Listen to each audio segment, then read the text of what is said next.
అదొక పెద్ద అడవి. అడవికి రాజు సింహం. దానికి ఇద్దరు సంతానం. భార్యతో కలిసి అది అడవిలో రాజుగా జీవిస్తూ ఉంది. సింహం పిల్లల పేర్లు జయ, అజయ. వాటికి విద్యను నేర్పడం కోసం అది ఒక ఎలుగుబంటిని నియమించింది. ఎలుగుబంటి వాటికి అన్ని విద్యలు నేర్పింది. ఈలోగా వాటికి యుక్త వయసు వచ్చింది. ఇక తండ్రికి సహాయం చేయడం, యువరాజు పదవి పొందడం ఈ రెండు మిగిలాయి. ఒకనాడు ఎలుగుబంటి వాటిని పిలిపించి, ఈనాటితో నా దగ్గర మీ శిష్యరికం పూర్తయింది. మీరు అన్ని పరీక్షల్లో ఉత్తమంగా నిలిచారు. కానీ జ్ఞానం కన్నా అనుభవం, ఆచరణ చాలా గొప్పది.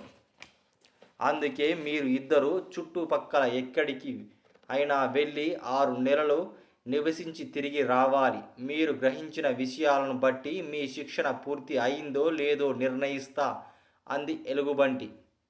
గురువు ఆజ్ఞ ప్రకారం జయ, అజయ బయలుదేరి వెళ్ళాయి. మొదటి సింహం జయ ఒక సమతల ప్రదేశానికి చేరింది. అదొక పచ్చటి ప్రదేశం. గడ్డి, చెట్లు, పండ్లు, పూలు, నీటి వనరులు పుష్కలంగా ఉన్నాయి అక్కడ. జింకలు, లేళ్ళు, దున్నలు ఇలా పలు రకాల సాధు జంతువులు జీవిస్తూ ఉన్నాయి. జయను చూడగానే అవి భయపడిపోయాయి అక్కడ ఉన్న జంతువులు. అయితే తాను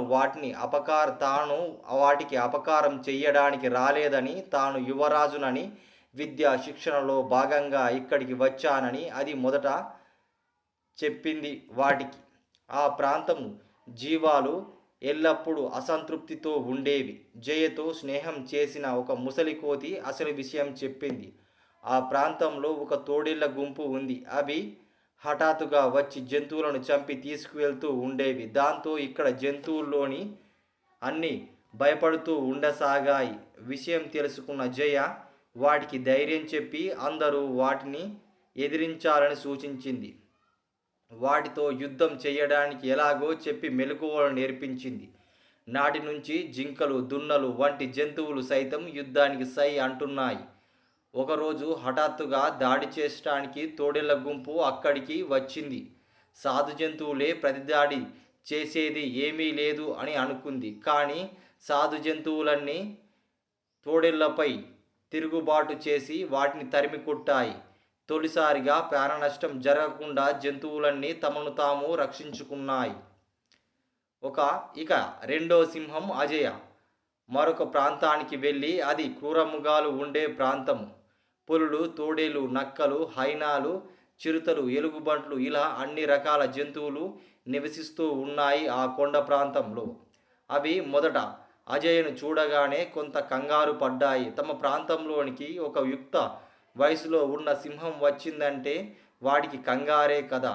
తమ వేటకు ఎక్కడ అడ్డం పడుతుందోనని, లేదా తమనే తింటుందేమో అని వాటిలో అవి ఆందోళన పడుతూ ఉండేవి. అయితే తాను యువరాజునని, గురువు తనను విద్య శిక్షణలో భాగంగా ఇక్కడికి పంపారని అజయ వెళ్ళి ఆ ప్రాంతమంతా తిరిగి చూసింది, వాటికి చెప్పింది. దుర్గంధంతో ఆ ప్రాంతమంతా నిండిపోయి ఉంది. కొన్ని వేటాడుతుంటే మరికొన్ని సోమరులుగా ఉంటున్నాయి. ఒకటి వేటాడుతుంటే మిగతావన్నీ కలబడి తినేస్తున్నాయి. వీటికి క్రమశిక్షణ లేదు. హైనాలు, తోడేళ్ళు వంటి జంతువులైతే తమ జాతికి చెందిన గాయపడిన వృద్ధ జంతువులను సైతం ఆకలి తట్టుకోలేక తినేస్తూ ఉన్నాయి. పులి వంటి జంతువులు ఒక జంతువును వేటాడిన పూర్తిగా తినక మరొక జంతువును వేటాడవు. వీటికి క్రమశిక్షణ లోపించింది, బుద్ధి కూడా లేదు. ఈ జంతువుల్ని వాటికి క్రమశిక్షణ నేర్పించాలని అజయ నిర్ణయం తీసుకుంది. గాయపడిన ముసలితనం అన్నిటికీ సహజంగా వస్తాయి. అందువల్ల మీ దాకా వస్తే గాని అప్పుడు ఇలాంటి నరకము అనుభవించాల్సిందే. కనుక సజాతి జంతువులన్నీ తినరాదని చెప్పింది. అందరూ కష్టపడి ఆహారాన్ని సంపాదించుకోవాలని, అప్పుడే ఆరోగ్యంగా ఉంటారని సూచించింది.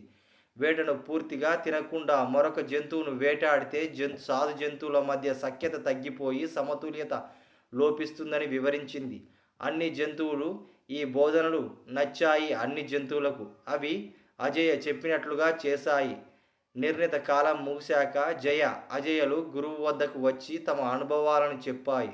గురువుతో సంతోషంగా, మీరిద్దరూ మంచి పనులే చేశారు. మీరు నేర్చుకున్న విద్య అమలు చేశారు. ఒకరు సాధు జంతువుల్లో ఐక్యత, మరొకరు ధైర్యాన్ని నింపారు. క్రూర జంతువులకు క్రమశిక్షణ మరియు బద్ధకాన్ని పోగొట్టారు. అనవసర ప్రాణ నష్టాన్ని అరికట్టారు. కాబట్టి ఇద్దరు మీ విద్యను సార్థకం చేసుకున్నారు. మరునాడు రాజు వద్దకు ఇద్దరిని తీసుకువెళ్ళి, ఇద్దరు అన్ని విద్యల్లో ఆరితేరారని చెప్పింది ఎలుగుబంటి. వారిని సంపూర్ణులుగా పరీక్షించారని, ఇద్దరికి యువరాజు కాగల అర్హులు పుష్కలంగా ఉన్నాయని, ఇద్దరు తమకు సహాయపడగలరని అంది. భవిష్యత్తులో ఈ అడవికి వీరే సామ్రాట్లు కాగలరని వివరించింది. దాంతో రాజుసింహం ఎంతో సంతోషించి జయను మంత్రిగా, అజయను సైనికాధిపతిగా నియమించాయి. జయ, అజయ తమ తండ్రికి సహాయం చేస్తూ అడవిలో ఎలాంటి సమస్యలు వచ్చినా వాటిని పరిష్కరిస్తూ మంచి పేరు సాధించాయి.